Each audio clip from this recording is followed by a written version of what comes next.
I am today going to start my presentation with a moment of inspiration. As an artist, I have a moment that holds me, it doesn't let go, and it takes me all over the place, from a studio to Mount Kilimanjaro. And I try to find what that moment of inspiration means and how I can make sense of it. And then I try and share that moment with others and see whether they can make sense of it too.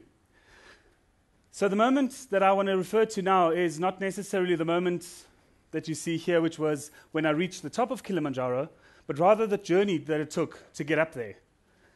There was one particular night where I looked back thinking, why am I climbing this mountain? Not quite sure.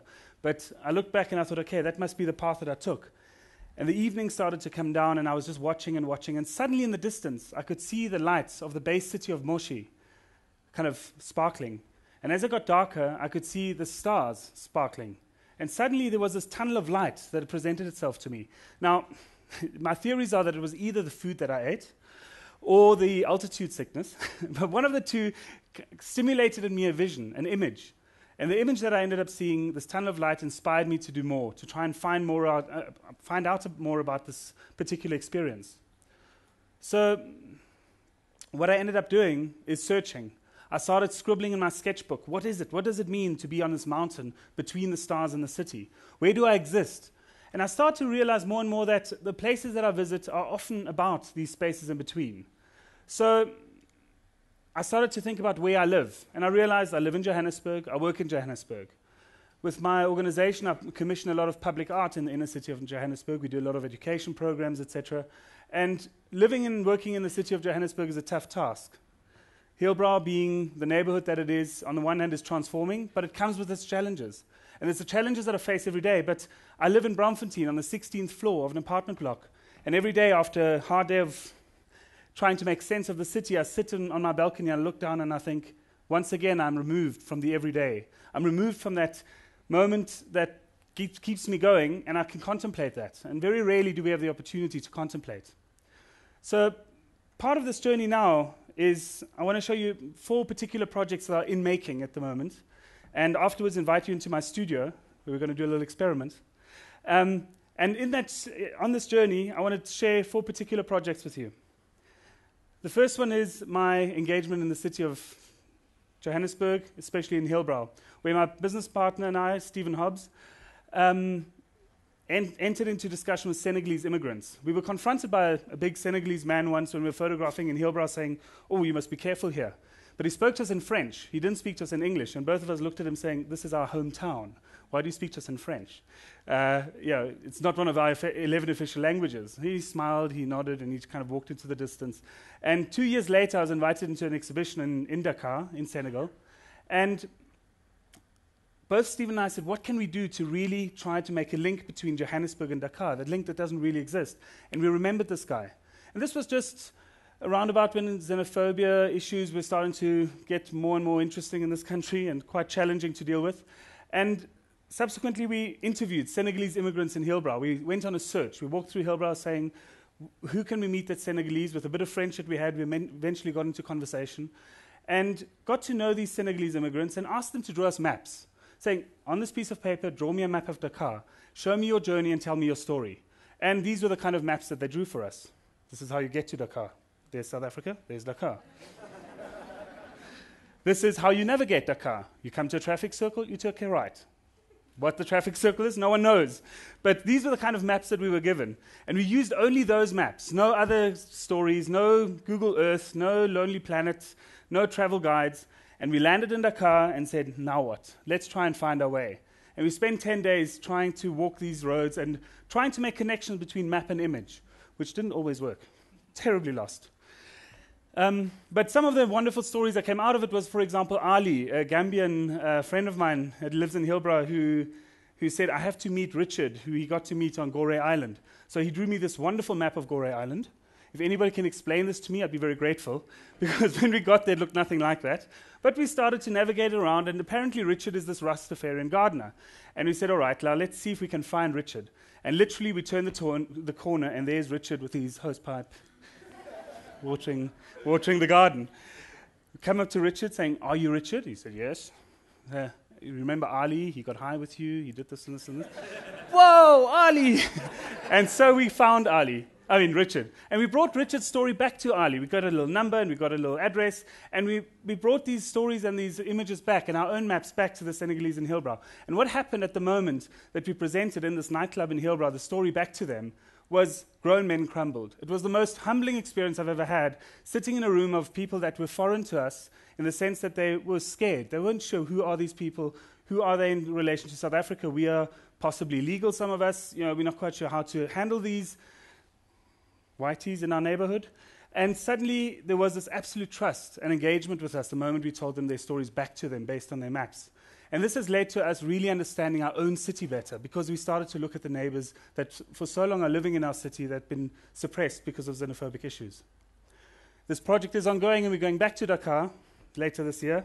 And our plan is to put big billboards up to show people in Dakar how to get to Johannesburg, all these to help them along and build the Senegalese community in South Africa. Another project that's ongoing is with artist David Andrew. We're going slightly out of Johannesburg now to Soweto. This is a school in Dobsonville called PJ Simelane High School. It's one of the only schools in Soweto, in that part of Soweto, that offers art as a high school subject. And our question was, how can the learners, the people in this school themselves, try to imagine what the school could be, and how can they, using their creative talent, transform the school? So first of all, we got them to draw on the windows what the school could be one day, trace the school, and then go from there. And then to start to map their routes, their processes, their everyday journeys from home to the school, onto the ceilings and the walls. And take it that step further, finding old broken chairs that are all over the school, and finding dead trees, and starting to build these amazing sculptures, these chair trees, which incidentally are still standing, and they're growing apparently. Created brick poetry, where everyone just started to pull together these loose bricks that were lying around that were going to be used for paving, writing their poetry on it, which eventually got paved into the driveway. And so starting to think about how, as learners, they could invite their family, friends, we can invite our network, and start to make people aware of the creative capacity that exists in an art room. That the classroom is not just about a place where you get taught how to pass matric, but actually the classroom is a place where you can start to think about your own future and imagine what it could be.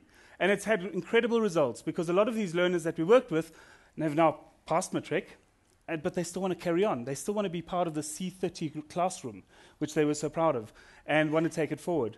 So we manifested different exhibitions, like here in the Santon Civic Gallery, which was a way of showing off what we did at the school. And then we invaded other spaces, like the northern suburbs, where we invaded the German Cultural Center, the Goethe Institute, which also offers a classroom, very high-tech in comparison. And we got the learners to contemplate what it means to exist between this high-tech and low-tech environment. And as you can see, they brought their own skills and ideas of transforming the space into the school, imagining what their school could be if they had the resources, playing around with elements they took from their schools and slapped it into suburbia on the gates and saying, well, if you really want to put up your gates, let's put in some more trees for you.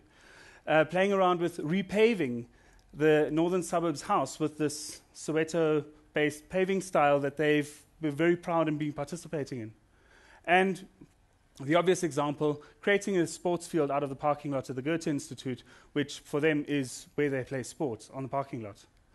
And so the journey continued in these northern suburbs environments, transforming classrooms, imagining things that they would like to have, and eventually the ultimate goal was being invited to Sweden to think about how art and education could work together in Sweden. Now, the kind of bricks we found in comparison to the bricks everywhere else were quite interesting in Sweden. So the project continued in a very different way, but the contemplation was very different. And we ended up doing workshops with the audience, like you, to participate in contemplating what it means and imagining what it could mean to play with the resources that you have. And so creating various exhibitions and interventions in the school in Sweden. Again, a journey that exists, but really was about imagining and thinking about the future of their own school and their own possibilities in the classroom. The example that I'd like to present is a project called Sutherland Reflections. Again, an ongoing project that started with me going to the observatory in Sutherland, obviously after I had this amazing experience between the stars and the city lights. And I know I can look at Google Earth to look down, but how do you look up?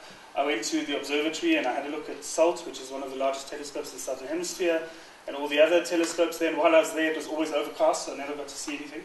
But eventually, when I went back, I spent more and more time, and I started to realize on the foot of this very important international observatory is a whole community that's disconnected, impoverished because they don't see any hope in future in terms of what they're doing. So what I started to do is think about how I could connect the community to the stars.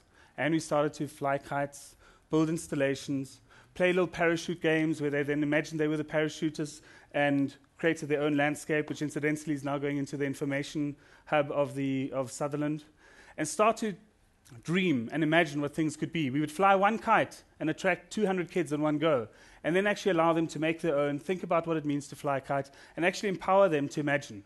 And the most fun I had was when I got a call the other day on Heritage Day saying, by the way, all the fabric and the material and the kites that you left behind, they're all up in the sky. So the kids took their own initiative and actually started this ongoing kite festival, which I'm going to now go back in December to try and motivate a bit more and invite all of you to come join us in Sutherland if you like.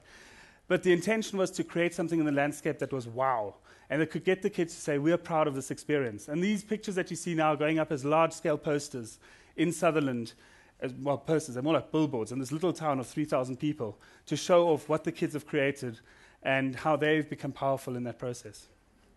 An art project that at the beginning was more about looking at stars, but then started to realize I need to look at the reality of the everyday to understand. So the last example I'd like to show you now is one where, again, I got inspired. This happened in the Vredefort Dome, just south of Johannesburg. It's a 2 billion year old a meteorite impact crater. And Space School South Africa had a little training session there where 20 or so participants could look via a remote telescope into deep space. And while they were being taught that during the day, at night I took them on an adventure. I brought them in some lasers, some glow sticks, some LED lights, and we started to make constellations. We started to say, what does it mean to be looking up at the sky? What does it mean to see nebula? What if we actually created our own nebula? And so we created these magical images that they afterwards reflected on and said, oh, these are all orbits. And this is all done with material from the China market down the road. So it's not like we needed high-tech things. We could play around with very basic light sticks and glow sticks. We built a runway for the aliens to land if they wanted to. And eventually, the moment for me that was the most important is 3,000 glow sticks were lying on the floor. 30 kids, 20 to 30 kids, came and picked them up, and they threw them up at the same time. And I saw this. And I thought, I need to go and see the Northern Lights. That's what inspired me. I thought, there's something there. There's a moment where two worlds are meeting. So, lucky me, while I was busy raking up all these things, I thought, let me make a plan of how that could become reality. And I went to try and see the Northern Lights, but it was overcast constantly. It was, really. It's just like Sutherland, yes. So, while it was overcast, though, oh, that's such a pity. There's an image missing. While it was overcast, a collaborator of mine and myself went and started to record the sounds of the Northern Lights, which I'd like to play for you now, with a low-frequency recorder. And since I couldn't see them, I thought, let me hold on to something that's there. And what I would like to do to you now is take you on a journey that I do, based on this inspiration that I found that these group of youngsters taught me, to reflect in my own studio what the Northern Lights could possibly look like. So what I've done, taken the sounds of the Northern Lights, I'm going to pump them through a speaker, play them through some water, and bounce a laser down and see what it actually looks like. So while I'm setting up, you can listen to those sounds. Go for it.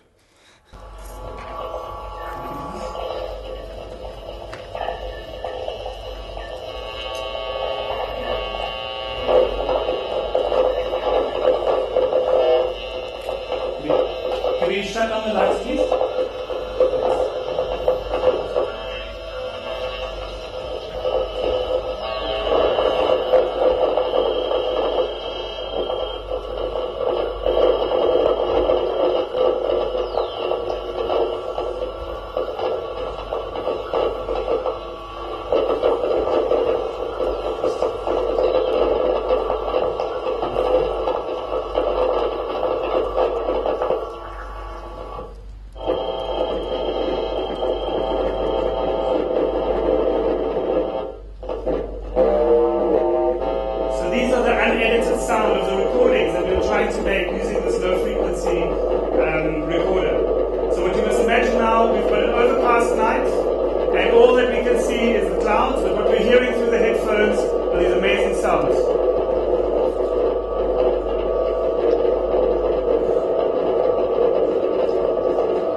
And so it continues. The experiment is a beginning. We'll see where it takes us. But hopefully you can get a sense of my world of trying to make sense of where I exist between the city lights and the stars that are up there. Thank you very much.